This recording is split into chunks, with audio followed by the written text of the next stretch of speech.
que je suis? Question existentielle. Bon, bonjour tout le monde. Donc, qui a vu notre autre spectacle avec le joli paresseux? Ouais, exactement. Donc, bienvenue à Little Ray's Reptile Zoo.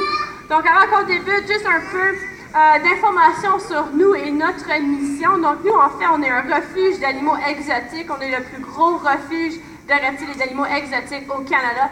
Près de 90% de tous les animaux que nous avons chez nous sont des rescapés ou des animaux de saisie. Donc, c'est des gens qui appartiennent des animaux illégalement chez eux et malheureusement, puisque ça va contre la loi, ils sont saisis et nous, on donne à ces animaux-là une seconde opportunité pour la vie, pour les utiliser à des fins éducatives parce que malheureusement, les reptiles n'ont pas une très bonne réputation parmi les humains. Et majoritairement, tout pour les mauvaises raisons. Tu es tellement excité, moi ça m'excite, j'aime beaucoup ton énergie.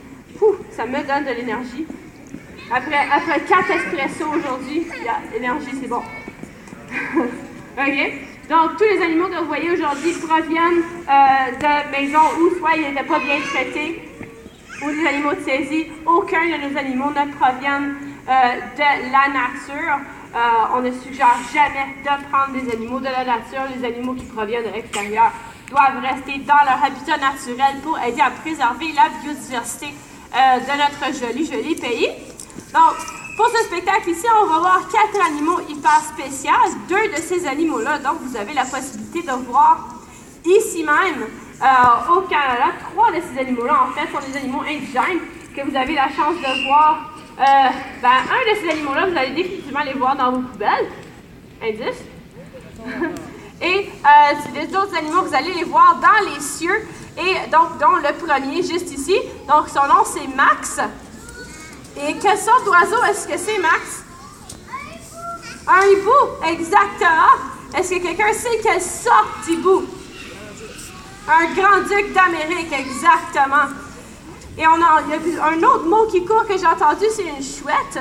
Il y a une différence entre un hibou et une chouette. Est-ce que quelqu'un connaît la différence entre un hibou et une chouette? Non, on n'est plus certain. Oh, la belle madame me parle, je ne sais plus quoi dire. Vas-y. Hibou? Hibou de nuit? Pas tout à fait, c'est un bel essai. Ouais, les oreilles, en fait, ce sont des aigrettes, mais c'est exactement ça. Donc, les hiboux ont des aigrettes. Donc, si vous voyez les jolies petites touffes de plumes qu'il a sur le top de sa tête ici, comme dans Harry Potter, donc, ce sont des aigrettes, ce ne sont pas leurs oreilles. En fait, c'est seulement des petites touffes de plumes qu'ils ont sur le côté de leur tête. Ils vont utiliser ça pour laisser les autres hiboux savoir que cet arbre-là ou ce nid-là leur appartient. Ils vont aussi les utiliser pour attirer les jolies femelles. Donc, Max, ici, en ce moment, est disponible. Donc, si vous connaissez des hiboux qui cherchent un numéro de téléphone, Max est disponible. Je suis son agente. Donc, les hiboux ont quelque chose d'autre de très particulier. Tout le monde pointez à vos oreilles. Moi, j'ai juste un bras de lait, mais prenez vos 2 mains et pointez à vos oreilles. Donc, vos oreilles sont du même niveau de chaque côté de vos têtes. Donc, nous, on a des oreilles symétriques. Max et tous les autres hiboux ont une oreille qui est beaucoup plus haute sur le côté de leur tête, et c'est leur oreille gauche. Donc, ça leur permet qu'ils peuvent bloquer une oreille et entendre soit d'un côté ou de l'autre, en haut et en bas. Donc, ils ont une ouïe en 3 dimensions, techniquement. Donc, ils sont capables d'entendre des sons que nous, on ne peut pas. Ce qui en font d'excellents chasseurs. Un hibou grand-duc comme Max ici, s'il était à l'extérieur et qu'il chassait des petits rongeurs, il y a beaucoup de neige dehors, Max serait capable de les entendre courir près de 3 pieds en dessous de la neige du bout d'un arbre et d'être capable d'atterrir exactement, très précisément sur sa proie. Ce sont d'excellents chasseurs avec une excellente vision. Et fait particulier à propos des hiboux, est-ce que vous êtes capable de bouger vos yeux? Non? T'es pas capable? T'es un hibou toi aussi? Non! Donc, on est capable de regarder à gauche et à droite seulement en bougeant les yeux, vrai? Oui, exactement. C'est très bon. Les hiboux ne sont pas capables. Donc, si Max veut regarder à droite ou à gauche, merci, je prends ça comme un signe d'amour. S'il veut regarder à gauche ou à droite, il doit tourner la tête au complet. Donc, c'est pour ça qu'il bouge sa tête. C'est parce qu'il n'est pas capable de bouger ses yeux. La raison pour ça, c'est qu'eux, ils ont des yeux de forme cylindrique. Donc, nous, on a des yeux ronds. Si tu enlevé les yeux de ta tête, c'est comme une dentibase, comme une balle. Les hiboux ont des yeux cylindriques parce qu'ils ont des lentilles à l'intérieur qui sont capables de rapprocher ou d'éloigner pour agrandir une image. Donc, c'est comme s'ils regardaient tout le temps à travers des jumelles. Donc, c'est assez intéressant.